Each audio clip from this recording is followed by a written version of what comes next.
नमस्कार मित्रांनो, आज आपण चाललेलो आहोत गगनगिरी आश्रमाकडे, जे की खपोलीमध्ये आहे. एक प्रसिद्ध असे आश्रम आहे जिकडे खूप भाविक हमेशा जात असतात आणि आम्हीसुद्धा अधूनमधून जसा आम्हाला वेळ भेटतो तशी आम्ही इथं जात असतो. इकडे जाण्यात जो आनंद आहे आणि तिकडे जी शांतता भेटते त्याची अनुभूती आपण एक्सप्रेस करू शकत नाही. So let start our journey. आम्ही आता स्टार्ट केलेली आहे आमचा प्रवास अंबरनाथमधून. सो हे जे तुम्ही बघत आहे अंबरनाथचा पाईपलाईनचं एक टी जंक्शन आहे.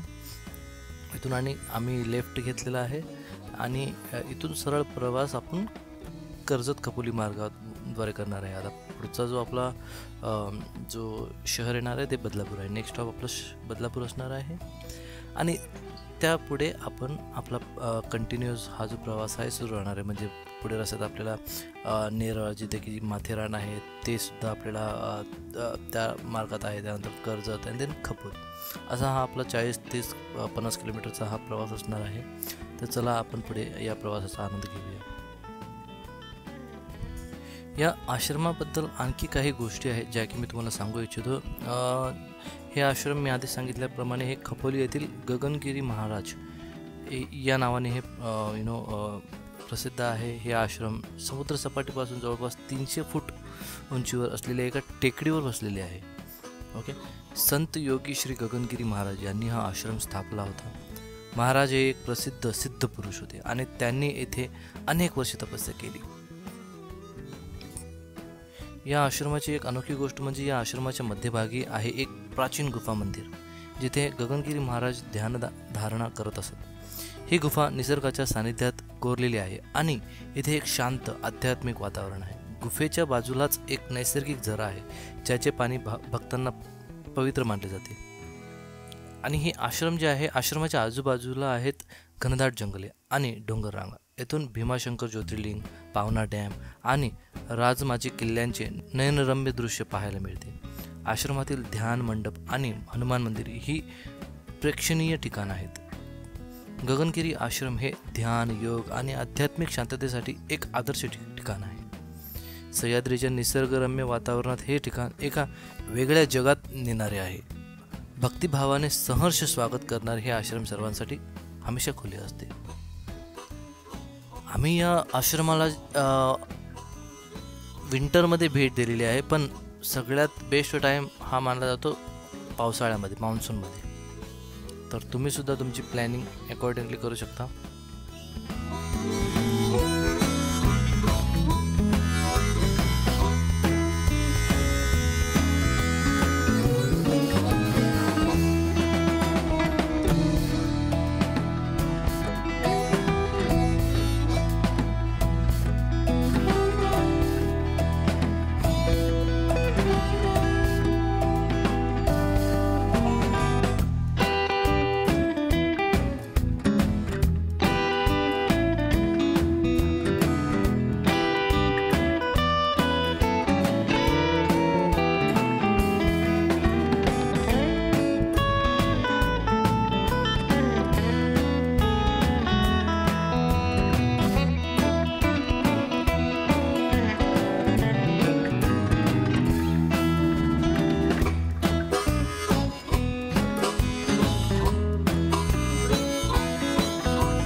आता आपण जे माझ्या उजव्या बाजूला जे गेट बघत आहात पिवळ्या कलरचं, ते आहे माथेरानकडे जाणारा मार्ग. तिथून हा माथेरानचा खरा प्रवास सुरू होतो, जे की खूपच स्टेफ अशा प्रकारचे जे चढाण आहे तिकडे, जे की नवीन जर एखादा ड्रायव्हर असेल तर त्यासाठी खूपच डिफिकल्ट होऊन जाते, पण एक्सपर्ट ड्रायव्हर्ससाठी हे प्रॉपर ठिकाण आहे.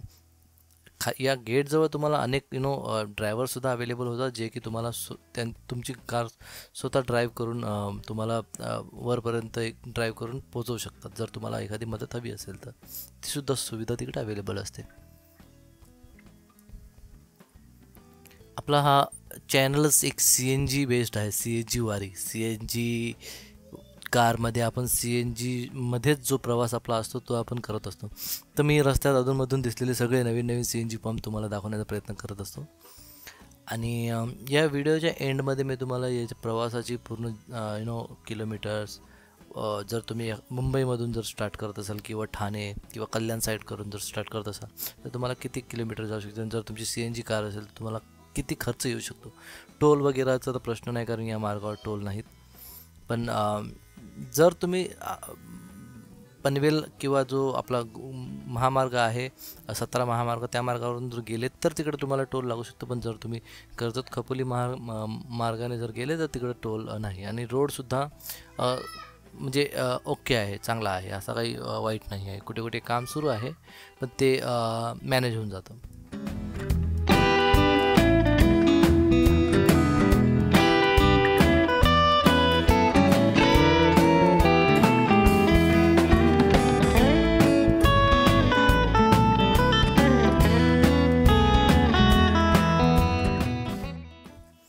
तुम्ही बघू शकता पुढे किती सुंदर असं एक डोंगर दिसत आहे. आम्ही इथे एक छोटासा स्टॉप घेतला होता पेरू वगैरे किंवा फळं घेण्यासाठी. आणि इकडे तुम्ही बघू शकता एक खूपच सुंदर असं तलाव आहे, ज्याचे की मी काही फोटोज घेतले आहेत, ते तुम्ही बघू शकता.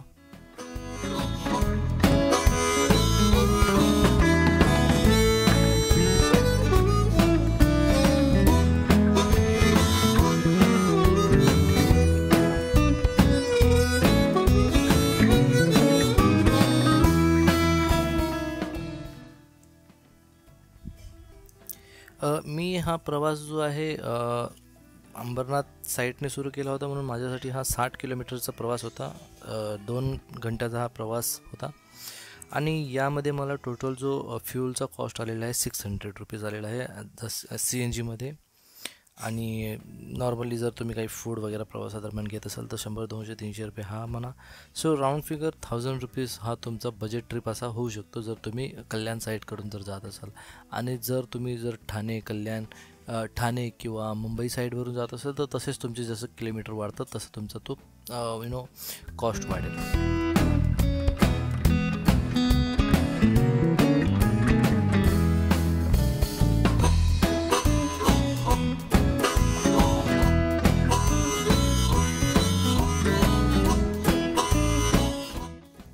तर मित्रांनो, आपण आता गगनगिरी आश्रमच्या जो द्वार आहे, प्रवेशद्वार मेन रोडपासून तिथे पोहोचलो आहे. लेफ्ट साईडला तुम्ही बघू शकता तो गेट आहे.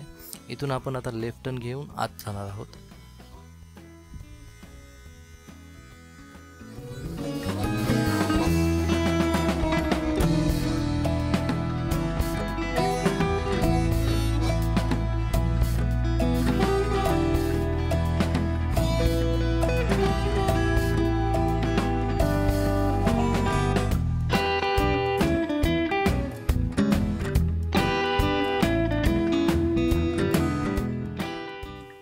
आणि आपण आता इथे समोरच्या तुम्ही लाल कलरची जी बिल्डिंग बघत आहात तीच आहे गगनगिरी आश्रमची बिल्डिंग. आणि आपल्याला जे ऑटो स्टँड वगैरे इथे अवेलेबल असतं. इकडे बाहेर काही स्टॉल्ससुद्धा लागलेले असतात, जिथून आपण काही गोष्टी विकत घेऊ शकता. आणि आज जो आहे विकेंड, म्हणजे आय थिंक सॅटर्डेचा दिवस असल्यामुळे इकडे भाविकांची सुद्धा खूप गर्दी होती. तुम्ही हे जे काही मी व्हिडिओज घेतलेले आहे आतमधले दृश्य जे तुम्ही बघू शकता. आपण एंट्री केल्यावर इथे आपल्याला चरण स्पर्श वगैरे आपण करू शकतो. आणि हे आतमध्ये एक वेगळं बिल्डिंग स्ट्रक्चर बनत आहे. ही जी आहे याचं जर तुम्ही मॉर्निंगला आलं तर या नदीमध्ये तुम्हाला पाणीसुद्धा दिसेल वाहतं, पण सध्या यांनी फ्लो बंद केलेला आहे. आणि असा आमचा हा प्रवास होता. आम्ही इथे जे जेवण असतं ते सुद्धा आम्ही प्राशन केलेलं आहे, प्रसादसुद्धा आम्ही घेतलेला आहे. आणि आम्ही इथून आता परतीचा प्रवास करत आहोत. आम्ही परतीच्या मार्गाला आम्ही जो 17 हायवे आहे तो त्या मार्गावरून जाण्याचं डिसाईड केलं होतं, म्हणून हा मार्गाचे पण काही शॉर्ट्स मी याच्यात ॲड केले आहे. तर चला मित्रांनो, हा आपला असा होता गगनगिरी महाराज आश्रमचा प्रवास. हा इथेच संपत आहे. भेटूया पुढच्या व्हिडिओमध्ये.